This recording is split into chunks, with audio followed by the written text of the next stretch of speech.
चर्चा का विषय बनता जा रहा है। और इसी बीच आप दोनों मेहमानों का फिलहाल हमारे साथ जुड़ने के लिए बहुत बहुत शुक्रिया। और इसी बीच एक बड़ी अपडेट आप तक पहुंचा दे, जहां 12वें दिन ईरान ने सीज फायर का ऐलान कर दिया। तो ये बड़ी अपडेट आप तक पहुंचा रहे हैं। सीज फायर पर सस्पेंस के बीच ईरान का ये बड़ा बयान सामने आया है। ईरान ने सीज फायर का औपचारिक ऐलान किया। तो ये बड़ी अपडेट इस वक्त की हम आप तक पहुंचा दे रहे हैं, जहां सीज फायर पर अब ये बड़ा बयान जो सामने आया है। ईरान ने सीज फायर पर अब सस्पेंस क्लियर कर दिया। 12वें दिन ईरान ने सीज फायर का अब ऐलान कर दिया। आपको बता दें कि ऐलान पहले भी हो गया था कल, और उसके बाद भी लगातार ईरान उस पर मिसाइलें दाग रहा था, और उस पर जो खबर सामने आई थी 6 इजरायली लोगों की मौत भी हो गई थी। और लेकिन अब सस्पेंस के बीच ईरान ने भी ये ऐलान कर दिया है कि औपचारिक तौर पर ये डिक्लेयर कर दिया है कि अब सीज फायर उसने लागू कर दिया। तो बड़ी अपडेट इस वक्त की हम सामने आ रही है। आपको बताते चले कि सीज फायर पर सस्पेंस खत्म हो गया है। ईरान ने भी अपनी तरफ से एक क्लैरिफिकेशन दे दिया, जहां पर 12वें दिन ईरान ने सीज फायर का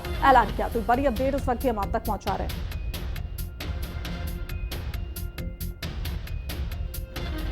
तो आपको बता दें कि 12वें दिन फिलहाल ईरान ने सीज फायर का ऐलान कर दिया है। तो ये बड़ी अपडेट आप तक पहुंचा दी, जहां सीज फायर पर सस्पेंस के बीच ईरान का ये बड़ा अपडेट सामने आया है। लगातार ईरान जिस तरीके से इजराइल पर मिसाइलें दाग रहा था सीज फायर के ऐलान के बाद से, तभी से ये अनुमान लगाया जा रहा था कि अभी पूरी तरीके से क्लियर नहीं हुआ है कि ईरान किस तरीके का आगे क्या प्रतिक्रिया देता है। और ज्यादा जानकारी के साथ हमारे न्यूज रूम से सहयोगी ऋतु भंडारी हमारे साथ जुड़ी हुई है। ऋतु, देखिए लगातार ये अभी तक अनुमान लगाया जा रहा था कि किस तरीके से ईरान हमला बार बार इजराइल पर कर रहा था सीज फायर के ऐलान के बाद भी, और 6 लोगों की मौत की खबर भी सामने आई थी। लेकिन अब एक औपचारिक तौर पर उसने ये डिक्लेयर कर दिया है कि अब सीज फायर का ऐलान हो चुका है। देखिए, औपचारिक तौर पर ऐलान करना जरूरी भी था, और इस बीच उम्मीद इस चीज की किसी ने भी नहीं जताई थी कि इस तरह से और इतनी जल्दी सीज फायर ईरान और इजराइल के बीच में हो जाएगा।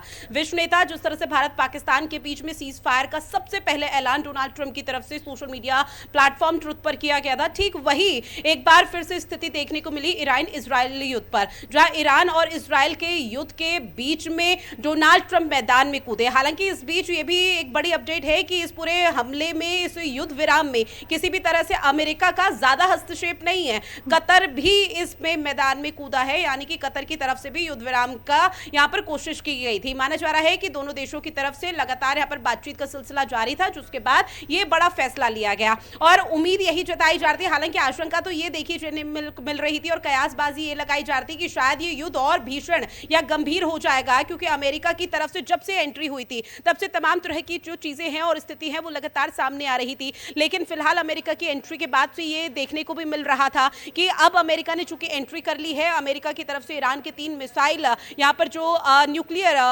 जो ठिकाने हैं वहां पर किस तरह से बमबारी हुई थी उनको ध्वस्त कर दिया गया था। उसके बाद पूरी तरह से युद्ध की स्थिति बदल गई थी, और उसी युद्ध की स्थिति बदलाव में यह माना जा रहा था कि ईरान अब ताबड़तोड़ हमले करेगा, और शायद हो सकता है कि अमेरिका के सैन्य ठिकानों पर हमला किया जा सके। लेकिन फिलहाल वो सब स्थिति नहीं। अब ईरान की तरफ से ऑफिशियल और यानी कि औपचारिक स्टेटमेंट सामने आ चुका है। फिलहाल ईरान की तरफ से ये कहा जा रहा है कि जो थोपा गया सीज फायर है इसे हम नहीं मानते हैं। लेकिन अब आने वाले समय में क्या स्थिति रहेगी वो देखना बेहद महत्वपूर्ण है। हमारे साथ रक्षा विशेषज्ञ भी जुड़े हुए हैं, पीके सहगल जी। सर, बहुत स्वागत करती हूँ एक बार फिर से हिंदी खबर में आपका, और सबसे पहला रिएक्शन मैं इसी पर लूंगी। क्या आपको उम्मीद थी कि ईरान और इजराइल के बीच इतनी जल्दी सीज फायर का ऐलान हो जाएगा?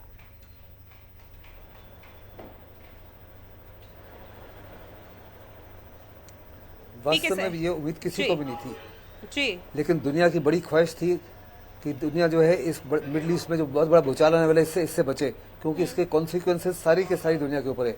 आज पूरी दुनिया इंटरकनेक्टेड है। अगर स्ट्रेट ऑफ हॉर्मुज को बंद कर दिया जाता तो हिंदुस्तान को बहुत नुकसान हो सकता था, चाइना को बड़ा नुकसान हो सकता था, जापान को बहुत नुकसान हो सकता था, यूरोप को बड़ा नुकसान हो सकता था। फिर हिंदुस्तान का तकरीबन 40% जो रेमिटेंसेज हैं वहां से आती हैं।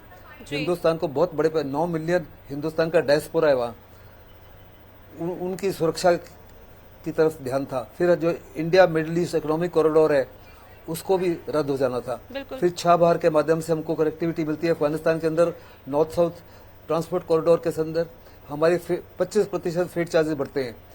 ये फिर हमको बहुत डर था कि अगर प्राइसेस बहुत बढ़ जाएगी तो इसका इम्पैक्ट हो सकता है आने वाली इलेक्शंस के ऊपर, बिहार के अंदर, वेस्ट बंगाल के अंदर और तमिलनाडु के अंदर।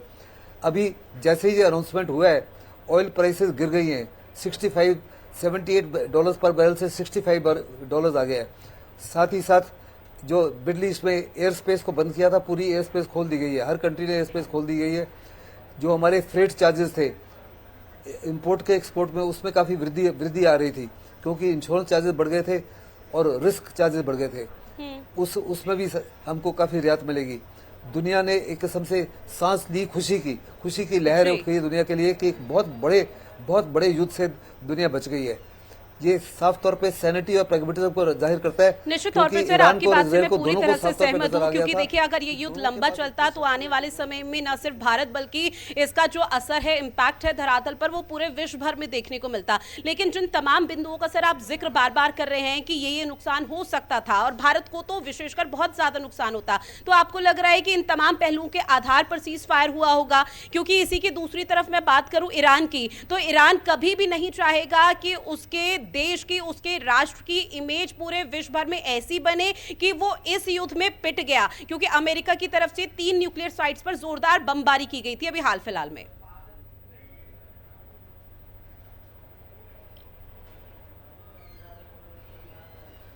देखो, हिंदुस्तान के हित को निगाह में रखते हुए ये सीज फायर नहीं हुआ।